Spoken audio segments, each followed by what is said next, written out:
Por que às vezes a gente tem gente na nossa equipe que tá parecendo um zumbi, que o olho não brilha, a pessoa perdeu o tesão?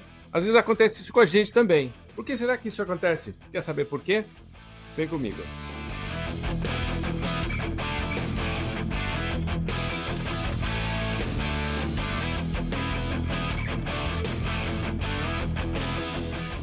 Olá campeã, prazer estar aqui com você, Raul Candeloro. Hoje aqui no Quantum Cast eu quero falar de um assunto que eu publiquei um artigo sobre isso no nosso blog Na Vida Mais, depois saiu no LinkedIn, muita gente comentou dizendo, nossa, isso aconteceu comigo, nossa, eu conheço uma pessoa que está assim, e é quando falta brilho no olhar, quando falta tesão e como isso começa a afetar tudo na nossa vida. Muita gente fala de propósito, fala de missão, acaba confundindo com meta, né? Missão e propósito são diferentes de meta.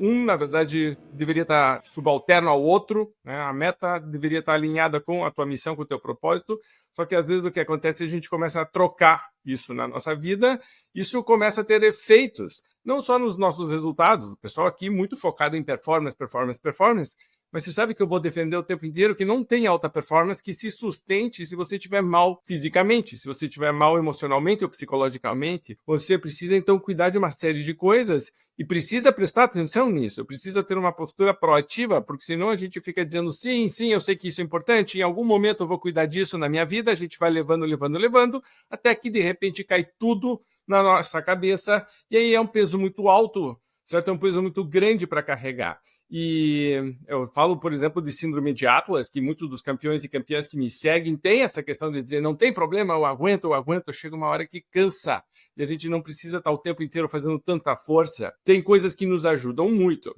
Então, eu vou citar alguns estudos, inclusive hoje, mas eu queria começar conversando sobre isso, sobre o que eu chamei da fadiga invisível. Quando você começa a notar que existe uma repetição na tua vida e que você está começando a perder a vontade de fazer coisas que antes você gostava, quando você olha para desafios e eles não te desafiam mais, certo? O desafio começa a ser uma encheção de saco, uma chatice, algo que você já quer evitar, né? E muitas vezes quando você começa a olhar para a causa disso, porque a gente às vezes trabalha muito consequência disso, não? Então a pessoa está desmotivada, está vendendo menos, então como que eu ajudo ela a vender mais? Eu ensino, por exemplo, técnicas, estratégias diferentes, vamos usar criatividade, etc. Mas não adianta nada se a chama dentro da pessoa está apagada, tá? Então, quando você perde essa conexão com o senso de propósito, com a missão, essa sensação de que você está ajudando a construir algo, está construindo algo que você está crescendo, quando você desconecta disso, a repetição de coisas que podem até ser corretas, então atividades, tarefas, processos que seriam corretas, se estivessem sendo feitas com vontade, passam a ser agora simplesmente uma carga, certo? Tipo, um peso que você começa a olhar para essa rotina e dizer, ela já não me motiva mais. Como ela não me motiva mais, eu começo a fazer as coisas que são corretas e que deveriam estar sendo feitas com cada vez menos energia, com cada vez menos produtividade, menos eficiência, e aí eu crio um ciclo vicioso, porque eu começo a ter resultados ruins, e eu começo a olhar para essa rotina e começo a dizer ela não está funcionando, e eu começo a questionar a rotina, na verdade, quando eu deveria estar olhando para mim, deveria estar me olhando no espelho e dizendo por que é que eu não estou fazendo isso aqui corretamente, por que eu não tenho mais tesão de fazer isso? Se isso aqui não está dando certo, quando eu estou com vontade, quando eu estou conectado, quando eu estou alinhado, eu procuro novas formas de melhorar uma coisa que não está funcionando. Quando eu não estou motivado, eu olho para uma coisa que não está funcionando e digo essa coisa não funciona. Note que eu não tento nem parar para pensar por como que eu poderia melhorar. Muita gente começa, inclusive, a disfarçar isso e dizer, então eu vou fazer muitas coisas. Só que ela entra numa correria, que é uma correria parece meio que barata tonta, né? Parece, tinha um filme uma vez que eram umas galinhas no galinheiro, acho que era a Fuga das Galinhas, uma coisa assim, ou a Revolta das Galinhas, e de vez em quando elas ficavam enlouquecidas e saíam todas. E a galinha principal, ficava olhando dizendo, meu Deus do céu, que loucurada é essa? Por que tá, né? Todo mundo perdeu. E se você olhar para as pessoas hoje em dia e perguntar para elas como que elas estão, muitas delas vão dizer, tá numa correria, tá numa loucura, tá no circo e papá. E se você olhar dizendo, cara, mas de verdade é produtivo, de verdade é ou de verdade é uma forma de mascarar uma falta de propósito, uma falta de missão. Porque as pessoas fazem isso de maneira muito comum, começam a empilhar uma sequência de coisas improdutivas para tentar parecer que são produtivos.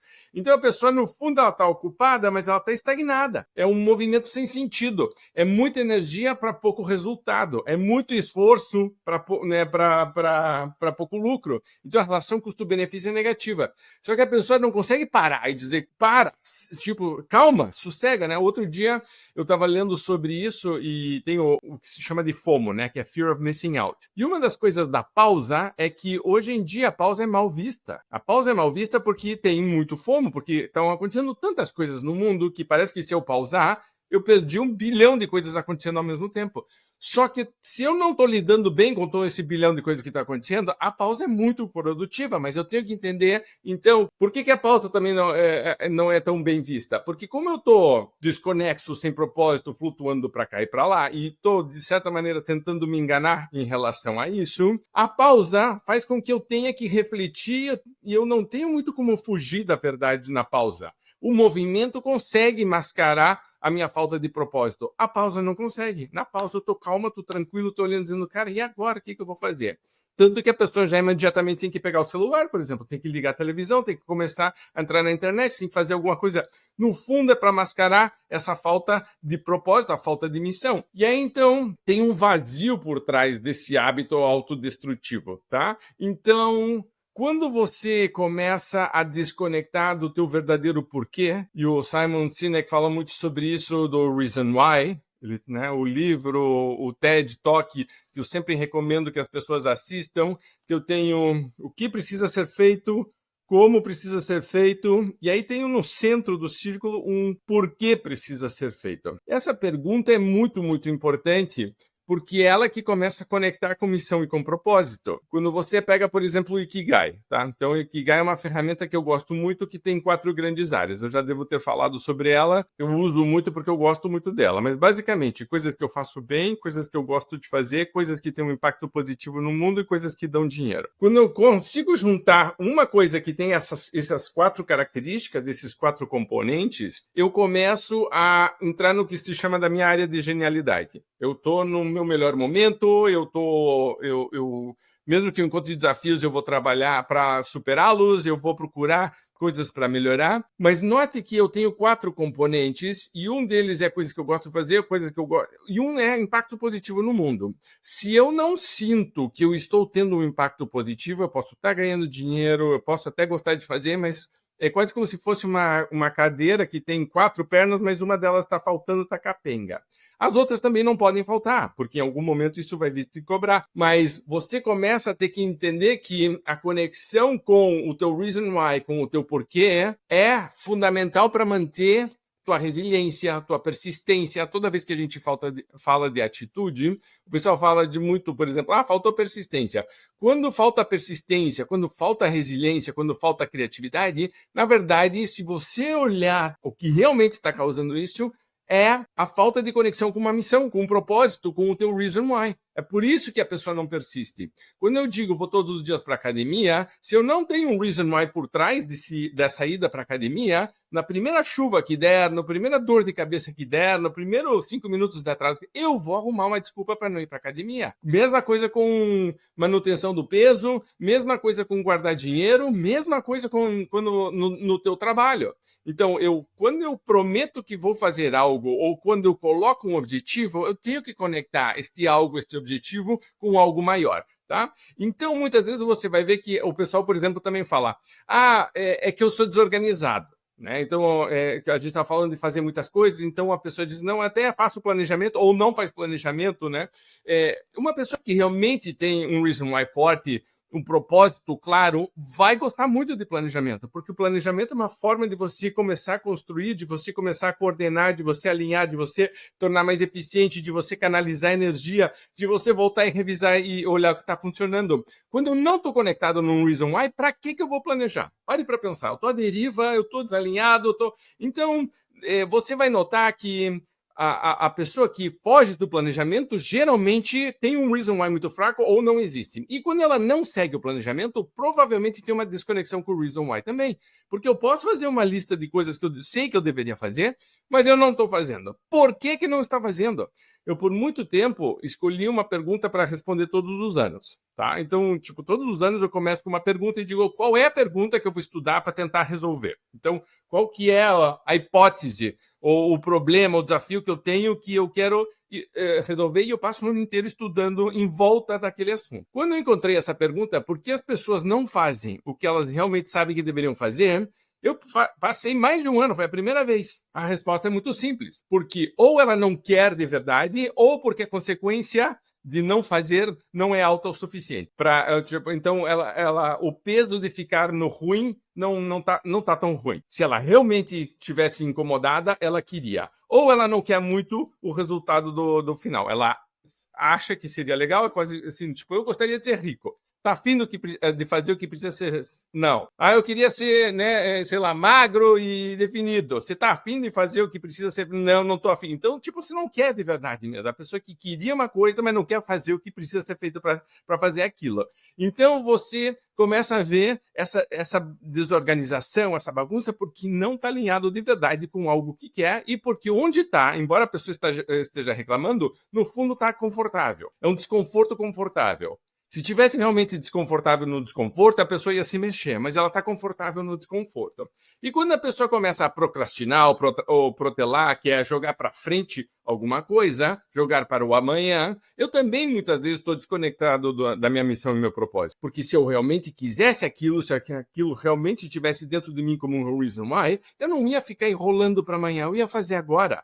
Tá? Eu ia ter consistência, eu ia ter iniciativa, tá? E aí eu não ia ter uma lista de tarefas, que é aquela lista de tarefas morta, uma lista de tarefas sem alma, onde eu simplesmente coloquei coisas para fazer, para marcar que eu fiz, mas eu chego no final do dia e diz, o que você fez de útil hoje? Na verdade, não fiz nada. Marquei coisas numa lista que não foram agregando muito. E se diz, cara, de verdade, se você olhar a sequência de dias assim, você sabe que isso aí vai ter uma consequência não só na tua produtividade, vai pegar no emocional, vai pegar no financeiro, no teu bolso, e vai estar ganhando menos dinheiro. Você vai ser uma pessoa mais chata, certo? O teu olho não está brilhando, você está contaminando pessoas à tua volta, você vai ser meio que um vampiro energético, porque as pessoas sabem isso. E note como, de novo, as pessoas ficam procurando motivação, quando na verdade elas deveriam estar procurando um propósito. Todas as vezes que me dizem, Raul, você viria dar uma palestra motivacional para o nosso time? Eu fico sempre pensando nisso. Para você, como eu, a gente está estudando, certo? Se você está assistindo esse vídeo é porque você quer se aprofundar, você não quer aquele blá blá blá superficial. De verdade mesmo, uma pessoa que tem uma missão clara e um propósito pode ter momentos onde ela questiona algumas coisas, onde a energia está baixa, mas não é de verdade de motivação que ela precisa. Talvez para tomar uma iniciativa específica, talvez para, né, ter coragem de fazer alguma coisa, mas aquela motivação já está dentro dela, ela já está. Então, quando você vai trabalhar com um grupo de pessoas que está desmotivado, uma das principais perguntas que você tem que fazer é onde que desconectou com missão e com propósito? O que está acontecendo aqui? Você pode voltar para o Ikigai também, provavelmente está faltando uma das 4 pernas, mas a conexão com o propósito é que dá base e sustentação para tudo. Se não, de novo, eu dou uma lista de tarefas, eu dou uma lista de processos, acontece isso em treinamento inteiro. Faça essas 5 coisas, mas são 5 coisas na lista sem alma, certo? Uma lista morta. Então não adianta nada para fazer isso. Eu prefiro dar 2 coisas para fazer para uma pessoa motivada e ela fazer com vontade do que dar 5 para uma pessoa desmotivada e ela desmonta. Né? Eu tenho falado isso o tempo inteiro. Não tem técnica boa que resista à má atitude. E a má atitude geralmente vem de uma desconexão com alguma coisa. Então lembre que propósito, missão, não é um blá blá blá bonito. Tá? Não é para cantar cumbaiaba abraçando árvore e vamos lá fazer retiros e não sei o que. Quer fazer? Acho ótimo, aproveite, tá? Mas de verdade, mesmo missão e propósito é combustível de vida. O que eu estava falando de lista sem alma, é combustível para a alma, missão e propósito. É porque estamos aqui, porque eu estou fazendo isso, porque eu estou enduring. Tem uma palavra que eu gosto muito, essa de endurance, mas não existe o verbo no português de endurar, por exemplo, de aguentar, né, uma situação dura, situação complicada, de você resistir e dizer, não, eu vou dar mais um passo, eu vou continuar, eu vou nessa jornada. Quando a gente trabalha, por exemplo, no mundo corporativo, é muito comum falar de Key Performance Indicators, tá? Então é KPIs. Então, quais são as etapas ou quais são os indicadores que, né, a gente vai monitorar para ver se estamos evoluindo, se o que precisa ser feito está sendo feito, etc. Isso é uma bússola, mas se você não tem norte, a bússola não adianta para nada. Se você não sabe para onde está indo, não adianta ter bússola. Pare para pensar nisso. Porque senão você fica tentando achar uma bússola ou você fica terceirizando a responsabilidade de achar para onde você vai, para a bússola. Você fica tentando encontrar uma bússola melhor. A gente usa muito o ChatGPT, por exemplo. Então, o ChatGPT responde o que você quer. Mas a pergunta que interessa não é a resposta. A pergunta é o mais importante. Einstein já falava sobre isso, né? Os grandes pensadores, os grandes filósofos já falavam sobre isso. A pergunta que você está fazendo é importante. Então, quando você começa a olhar sequência de atividades, sequência de processos, teu dia a dia, ele tem que estar alinhado com alguma coisa, para onde você está indo. Se eu só coloquei uma meta, que é uma meta, por exemplo, financeira, que está desconectada de quem eu realmente quero ser, do que eu realmente acho que é a minha missão, meu propósito de vida, ou de algo que eu realmente quero construir, a própria meta passa a ser uma meta sem alma. Isso que você tem que entender. Note que eu tenho uma construção que eu estou fazendo aqui com você para você entender. Não adianta nada eu colocar tarefas sem alma, e então não adianta nada dizer, não, é porque não tem uma meta. Eu coloco uma meta sem alma também, é uma meta morta. Uma meta morta, ela está desconectada da razão central de vida. Se você entender missão e propósito como vida, uma meta que não está conectada, ela por si só não motiva as pessoas. E muitas vezes aí que a liderança vai começar a entender, espera aí, é por isso que eu faço campanha de vendas, é por isso que eu lanço um desafio e por isso que às vezes as pessoas não engajam. Não engajam porque isso aqui é racional, frio, duro e não conectou com a parte viva. Não conectou com a alma, não conectou com o coração. Eu preciso fazer isso. Eu consigo jogar esse jogo racional, duro, analítico por um certo tempo? Claro que sim. Coloca dinheiro, coloca prêmio, coloca algum tipo de estímulo externo, né? Então, e você vai conseguir manter, mas chega uma hora que você vai ter um exército de zumbis que começa a simplesmente repetir padrões, e aí depois o líder vai dizer, coloquei um novo desafio e as pessoas reagem mal. Coloquei uma nova metodologia, eu tentei colocar uma técnica, coloquei, sei lá, tecnologia, CRM, colocamos um sistema novo e todo mundo boicotou. Por quê? Porque desconectou de algo que era mais profundo, né? Então, vai até um ponto. Inclusive, existem estudos muito interessantes que mostram que pessoas que têm uma conexão forte com o propósito vivem mais, têm menos estresse, o colesterol, e o nível de estresse na sua vida é tratado de maneira diferente. E aí você tem que entender o impacto, né, o físico, psicológico que vai ter. Porque quando você está focado em alguma coisa e encontra um desafio, o teu corpo reage a isso. Tá? O nosso cérebro está preparado para disparar hormônios, sinais de alerta, prepare-se para lutar, para fugir ou para ficar ou para não fazer nada, né? Congelar é uma das coisas que os animais fazem. Então é fight or freeze em inglês. Fight é lutar, flight é voar e freeze é congelar. Mas então note que a gente recebe descargas. Se esta descarga está desconectada de algo que realmente é importante para mim, ela começa a fazer um estresse negativo e começa a acumular. Isso sempre, por exemplo, pode pegar em imunidade. Você vai ter gente com questões psicossomáticas, dores nas costas, dores no pescoço, dores de cabeça, a pessoa não enxerga, não sei o que, está o tempo inteiro cansada.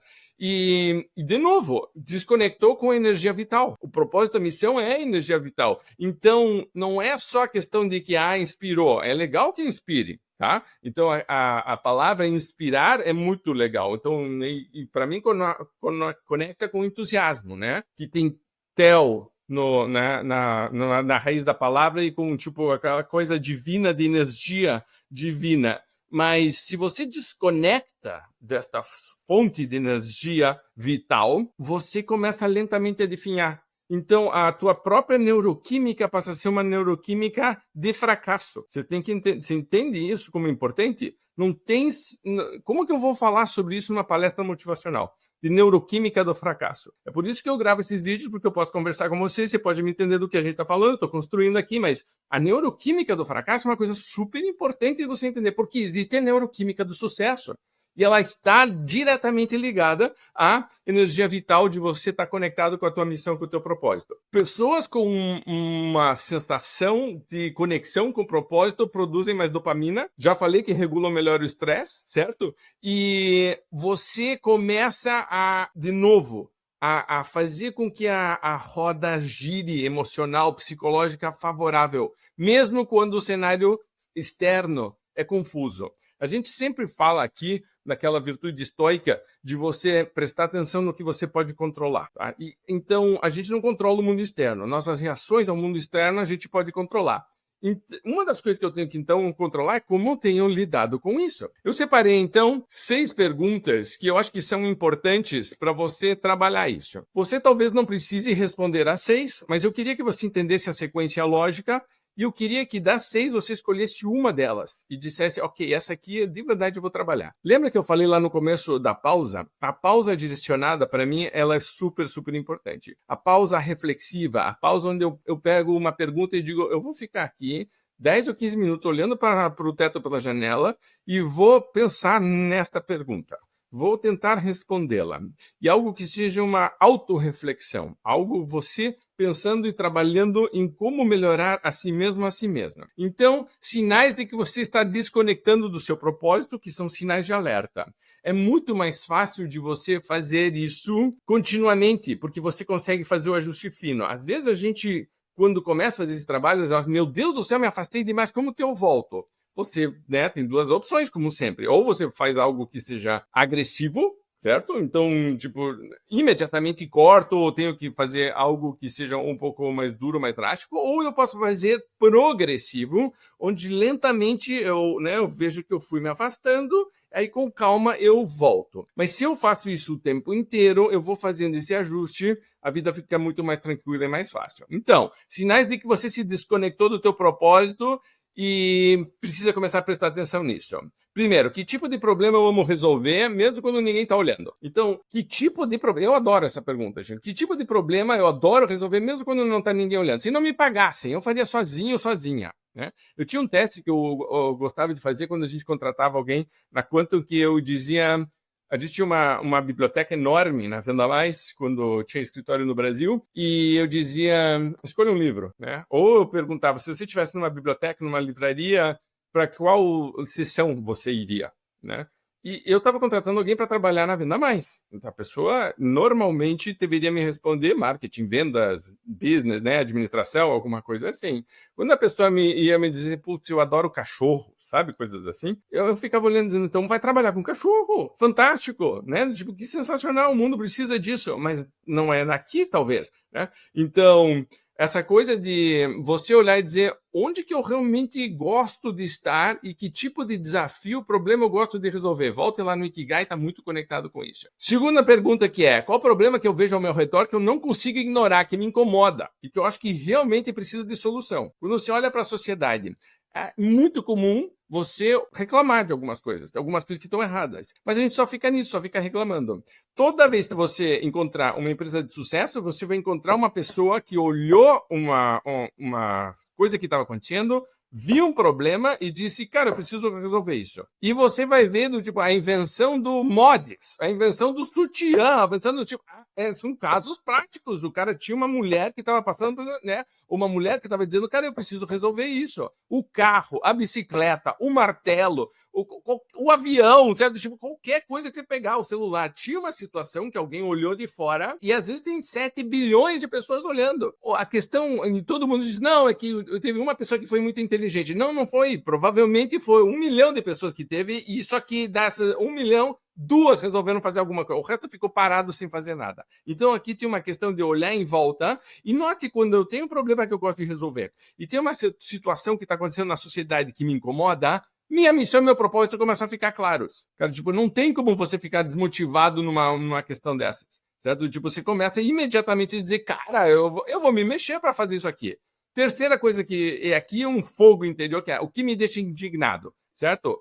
O que realmente me revolta. Cara, essa revolta do tipo, existe um tipo, sei lá, a Marília estava visitando a Índia no ano passado, e ela foi visitar uma casa onde mulheres que foram atacadas com ácido, que infelizmente é uma coisa bruta, estúpida, que ainda acontece em alguns lugares do mundo, mas um europeu resolveu fazer, porque ele foi lá, acho que ele é inglês, foi fazer uma visita, viu aquilo acontecendo, voltou para a Inglaterra e ficou pensando naquilo e falou, cara, eu não consigo viver aqui enquanto elas estão lá, certo? Tipo, então ele voltou, fez uma casa que vive de doações, mas as mulheres começaram a produzir, começaram a trabalhar e hoje é autossustentável o projeto. E é muito legal. Mas começou com uma indignação de alguém. E ele diz que uma das coisas que ainda revolta ele é que ele era o único indignado, porque o resto das pessoas que estavam ali achava aquilo quase que normal.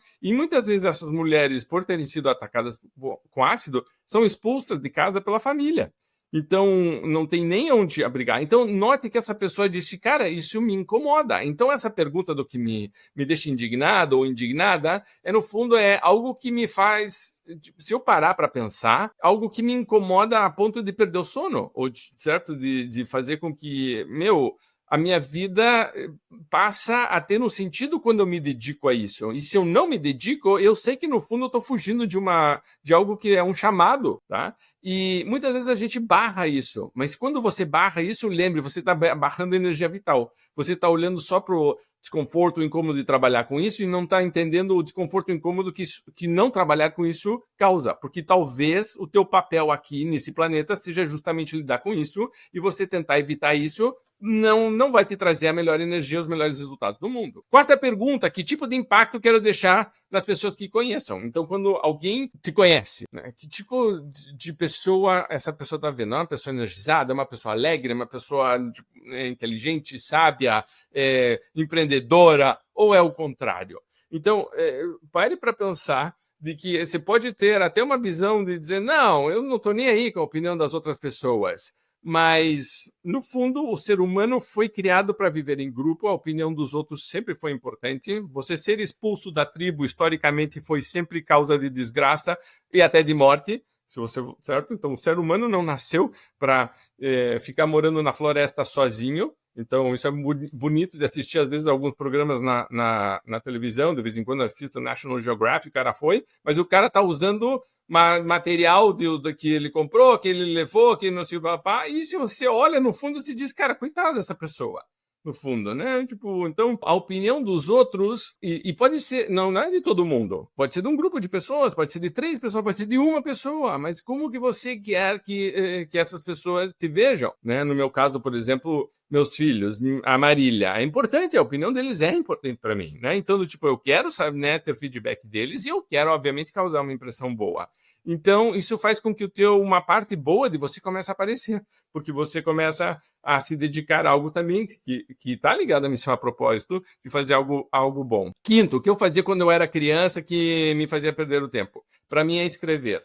Então, toda vez que eu fujo de escrever, eu nunca fui muito, por exemplo, de gravar vídeos ou de dar palestras, a vida foi me levando para esse lado, uma forma muito forte de você dar aula, né? Então, o mesmo texto escrito e falado tem impactos diferentes, então eu aprendo. Mas o meu lado foi sempre escrever.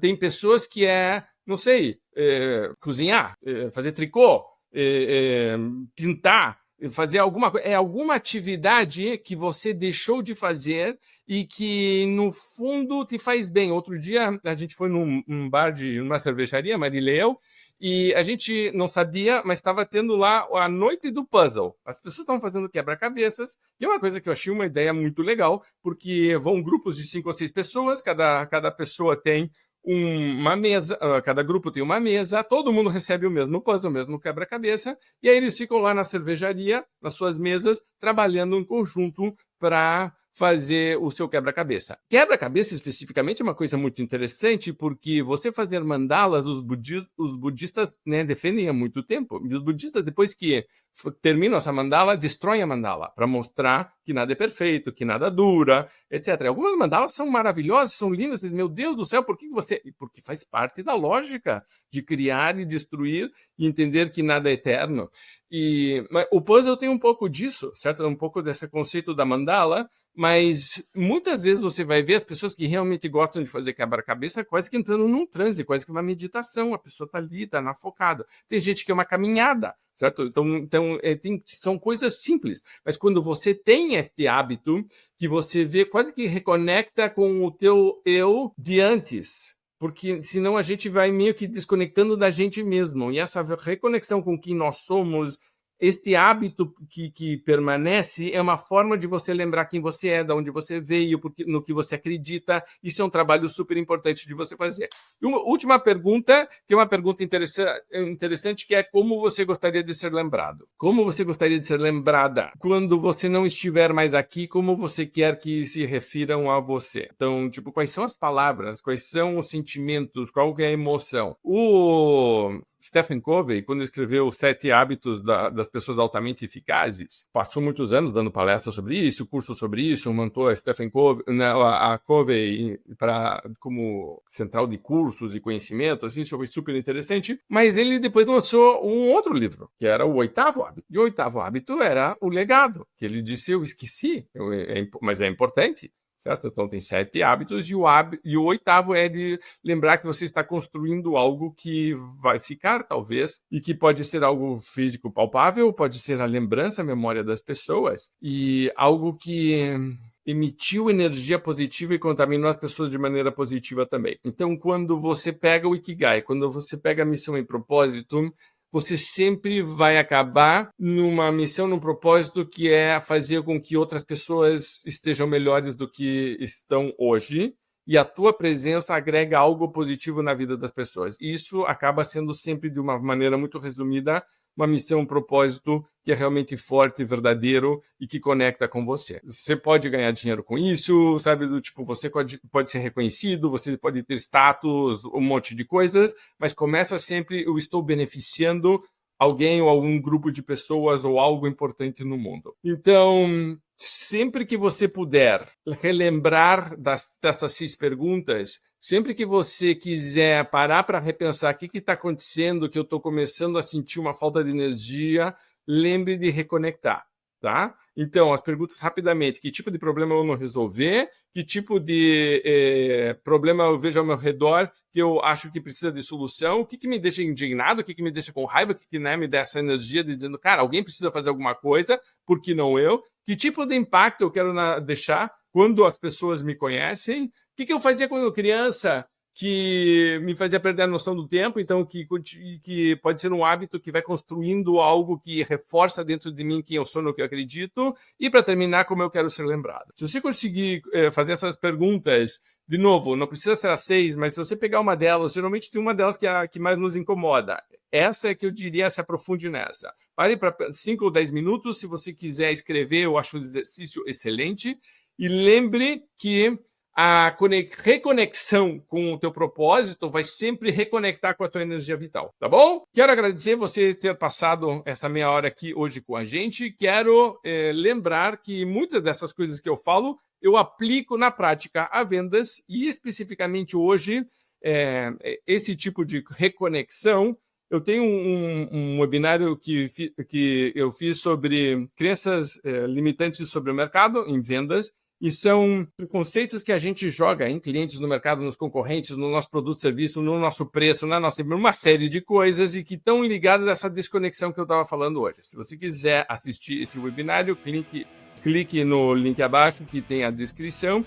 E lembre sempre de comentar, de curtir, de compartilhar, porque esse vídeo, na verdade, nasceu de um comentário que teve num outro vídeo. E aí, então, me estimula a gravar mais aulas como essa. E lembre, por favor, não existe técnica correta que resista à má atitude. A reconexão com a tua energia vital, com a tua missão, com o teu propósito, vai sempre fazer com que você se empodere, e com esta nova energia você vai buscar novas soluções, você tenha mais criatividade, iniciativa, persistência, resiliência. As atitudes todas estão conectadas com energia. Você precisa de energia para colocá-las em prática. E energia vital vem da missão e do propósito, tá bom? Grande abraço, obrigado, boa semana, e a gente se vê no próximo QuantoCast. Tchau!